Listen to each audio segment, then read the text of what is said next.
Hello everybody, and I'm going to be doing my 3-card spread since we have a little time between customers today.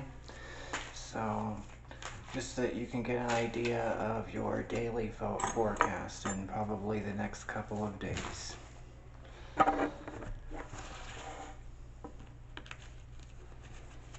After that, I'm going to do a couple of key readings as well.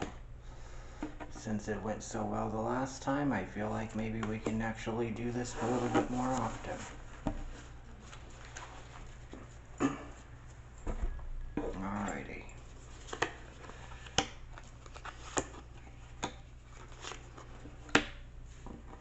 Okay, so we have Temperance. The one thing about the Temperance is the emotional standpoint. From the last reading, we talked about the Three of Swords and the healing from that, but that's actually where the emotions start to balance out. It is coming to terms with the things that we can't always change, but the thing is, it is also changing which you can no longer accept too. Thing is, about that form of accountability, we have to sometimes look at it like that. You have to look at it from a standpoint where you're actually being objective. So therefore, you're not emotionally biased in the whole situation. The one thing about the Temperance card is that we are filling our own cup. You're finding your own form of joy at this point. And the thing is, that is very meaningful, especially in a time like that when we also have the Queen of Cups. The Queen of Cups is one of those cards that talks about that emotional fulfillment finally actually coming to fruition. See, as she has her wings up, it's almost like the phoenix is rising from the ashes, like I mentioned before. However, it is a little bit more serious this time because it is a little bit more of an internal feeling. It's that gratification. The thing is, there's nothing wrong with needing that validation, and sometimes you have to give that to yourself.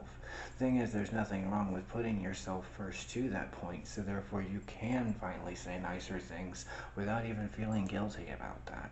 The thing about the Wheel of Fortune reversed as well.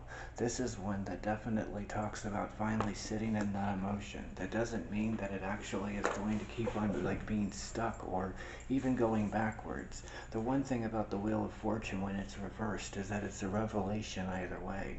Sometimes certain things are happening because the thing is, it might not necessarily be the time for those other things, for all of the things that you want to finally come to pass as well.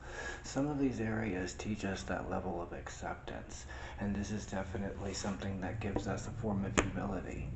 As an extra card, as you know how I like to do that, we are going to go with the Chariot on that one.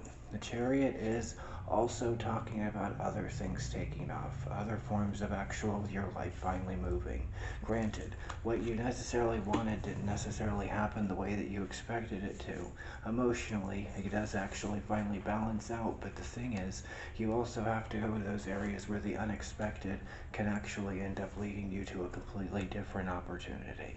And this is one of those situations where I see with the Chariot all of this being the new beginning. Yes, something major is happening. There is a lot of spiritual shifts finally happening in our world. But also you have to understand that all these shifts are happening because the thing is, it's necessary. It's overdue. The thing is, everything ran stagnant, especially when you're looking at everything that's happened the last couple of years. Almost all of us have definitely seen our fair share of tragedy.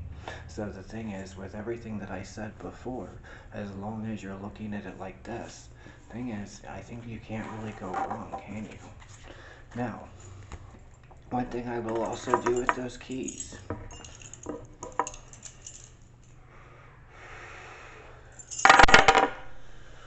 Alrighty, so here we are seeing it kind of going along those lines where everything feels kind of clustered. And then you have these two keys. Let me explain that for you because I don't even know if you really saw them, but when we do actually see it like that, those actually are all talking about the situations coming from us internally. The thing is, when it comes from you internally, the thing is, you actually start to see that change. You're not always going to see the physical results, but with the emotions clearing up, you will start to see results nonetheless. The thing is, nobody can really use any of that power against you unless you're giving it away willingly. So the thing is, we're not giving anything else up. The thing is, if anything that Pluto retrograde taught us is to not always give away our power, but maybe actually empower people to find their own. And that's another situation where you sometimes have to do that with yourself. The thing is, this is a mirror reflection, is what we're all kind of looking at right now. And even though, yeah, we can't put all those pieces back like I mentioned before, we actually end up creating a completely new reflection with these ones on the outside here. The thing is, as you see, they mirror each other in a form of opposition, and that's actually what we really want to pay attention to. Maybe that opposition isn't such a bad thing after all, because it's two different paths finally colliding finally collectively going into one. The thing about a lot of the stuff that we're seeing with these emotional shifts and everything else coming up with them, well, past tense with the full moon, but everything else coming up now, is that people who have these abilities even are going to start having an even deeper connection, a lot like the Dandelion card, the High Priestess. So this being a continuance of all of the other readings that I've already done, the thing is, now you're watching that revelation finally take a course. It's not like that major thing like we were talking about with the conspiracy theories, of course.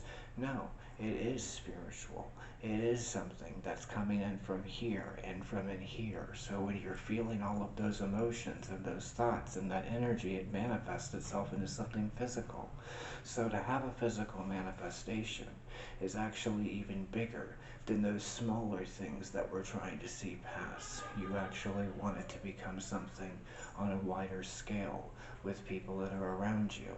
So that's why you're seeing more of those synchronicities, things coming together. You're unable to filter yourself, and that's just as it. You're not supposed to filter your power and your magic because you're not so crazy. A lot of people actually do see it that way. They just don't necessarily have the words for it. So if you can put like a little bit of science behind it and with what you're saying, you might get your point across with all of that energy. The thing is, magic has become a form of quantum physics. Well, it hasn't become that, it's always been that, but that's the word we're using. So, look at this at this point. Look at us finally seeing it all come together. And I think that's what you're going to see with all of these keys and also the tarot reading.